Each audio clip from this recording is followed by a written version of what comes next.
We have an interesting tradition at our house. On Mother's Day, she goes out and she buys gifts for the kids.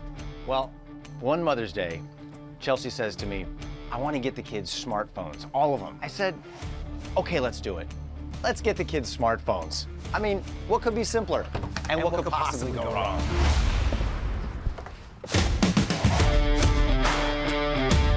And then I saw a story on the news of what happened to a man named Tim Woda and his son. There was this grown man who was soliciting my child. And I said, where'd you meet this person? He said, I met this person on Facebook. I said, well, that's not possible because you don't have a Facebook account. He had this whole digital life that I'd had no idea it even existed. I decided I needed to get to the bottom of understanding how technology and my kids were interacting. Unfortunately, a lot of parents are saying just do whatever you want. 50% of kids feel they're addicted to their social media. Yeah, if you're a kid with a smartphone, you could look up anything you want. It's a free-for-all. You can look at pornography. There's constant reinforcement, pings, tings, new friends. I got to create my life the way I want it to be seen. It wasn't my true reality. My daughter has tons of Instagram friends, but she has no friends. They're more like strangers that have been identified. They call it like fatty. You're just so dumb. The words they start giving you is the words you believe. That becomes their life, their social media world. But that world can be quickly upended. I had a gun at my head. If we don't help our kids by preparing them for this world, then who will?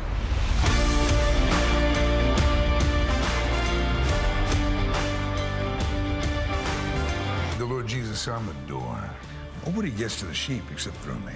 It's never too late. There's never been a generation like it. We're blazing a new trail. We are the pioneer parents. If the devil wants to come knocking on my door, looking for my children, he's gonna find out real quick he came to the wrong house. Okay, maybe that was a little over the top. Well, Kirk joins us, and it's good to have you. Welcome. Thank you. Great Welcome. to be here. That's a very unusual Mother's Day custom, It is. tradition, where instead of it being about mom says, I'm going to give to you. How did that start?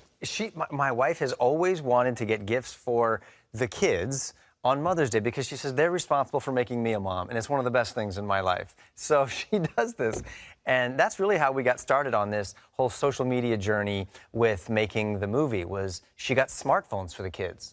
And that's when the trouble started. That's when I started hearing stories and reading articles and getting educated about the fact that I may have just given them a portal to things really dangerous. Well, it sounds like a great idea. I remember my daughter when she was 12, it became sort of a constant thing. Daddy, when am I going to get a smartphone? And then she got really smart about it to say, well, if I am stranded somewhere, I would really be nice to have a smartphone so I could call you and you could come get me. She's playing the guilt card right there. She just played it, and it worked.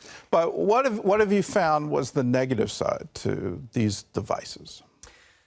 Well, at our family, we are pro-technology, as I'm sure we are all right here. We love the ability to get good messages out and to be able to talk to people on the other sides of the world and affect good. But there's the obvious dangers of kids being addicted to technology. Now, 9 to 10 hours a day is common for kids on a device. There's also the kind of explicit content that we don't want our kids to see, and so we try to shut that down as best we can, but there's always a way, it seems, to get around it. Right. And then there's predators. There's actually the way it rewires our children's brains with some of the chemical and the social feedback loops that occur when kids get likes on an Instagram post. So that, combined with the way people are now interacting with one another within their families, within their friend and peer groups, and we didn't want to be damage control defensive parents. We wanted to get on the offense, put our arms around it, and say, how can we help our kids to embrace technology and be trailblazers in this wild new frontier of social media and technology with our kids? That's why we made Connect. Okay. What would you say to parents? What's the number one thing they need to be looking out for? There's always going to be a new piece of technology that is going to be the silver bullet that's going to protect your kids. Not true. Good technology is helpful, and we talk about a few in Connect. But at the end of the day, the most important thing all the experts are telling us, stay connected with your kids because they will make mistakes. If you're in relationship with them, if you have that kind of fully engaged presence in your child's life, you can talk about those things. You can work through the mistakes and you can make better choices in the future. Stay connected. How do you talk to them about, do you understand this device is rewiring your brain? That was always a tough one for me because I was running into they were developing the attachment where they literally couldn't be without the phone. And if you separated them from the phone, there was all this anxiety.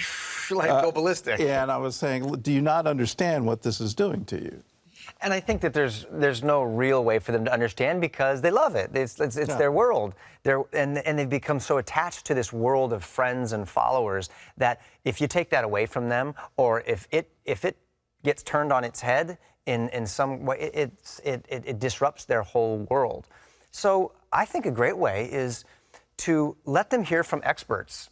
That's why I interviewed a neurosurgeon who can talk about what is physically happening inside of a brain. And he says a teenage mind is something we cannot afford to waste because it's more pliable, it's more elastic, it's growing faster, and it's our teenagers who have the ability to think outside the box and invent cures to diseases, new technology.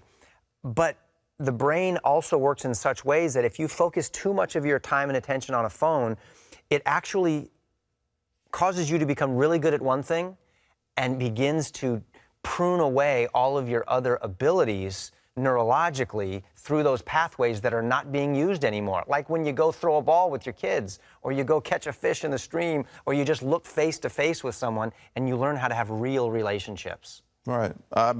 My kids got very proud of, they would say, they're phone ninjas. Yeah, they're able to they're get good at it. Yeah, they're really good at it. But then, okay, what about other aspects of life? And just trying to gently get them to that. And I think that's why it is so important as parents that we reclaim our role as parents and understand that our kids need more than just information. Siri is not a good replacement for mom or dad, but kids need to be taught that as we lead the way. And we can't do that if we're not engaged and connected with them in a real rich relationship. Let's talk about what I consider the darkest side of this technology, and that is it becomes a hunting ground for predators. Your film goes into that, and one of the amazing things is you had a dad who wasn't even aware that his son, was on Facebook. Why is that? How do you become aware of the interactions your child is having online? What I've found researching this is that often parents will fall into the trap of believing that somehow their children need some level of privacy and autonomy separate from their parents, even though they're only 10 years old, 12 years old, 15 years old. And that's really where the problems start, when there's a secret world, when there is hidden underworld activity that parents are not aware of. That's where the problems start. So I would begin by saying there's no passcodes, there's nothing like that on your phone that mom and dad don't have access to, because we love you, we want to protect you, and you need our help with this.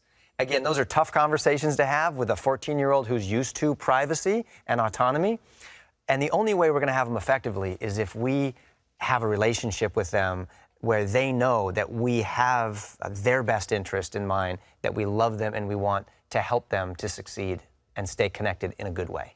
There's another dark place on these devices, and that is pornography.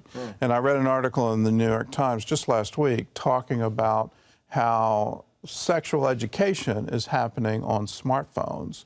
And even if you have the filters, even if you have all of that, in a school environment, your child is going to be exposed to someone else's phone. That's and right. They're going to say, take a look at this. How soon should we get into that dialogue with our children that this isn't the proper way to look at sex? All the experts are saying have those conversations earlier rather than later. You don't want to be doing damage control. Beat their friends to the punch and begin to have healthy conversations with your kids about adolescence, about dating, about sexuality, about marriage, and the context for things like sex. At the end of the day, we can find technology that will assist us as parents from them seeing things too heavy for them to be able to bear.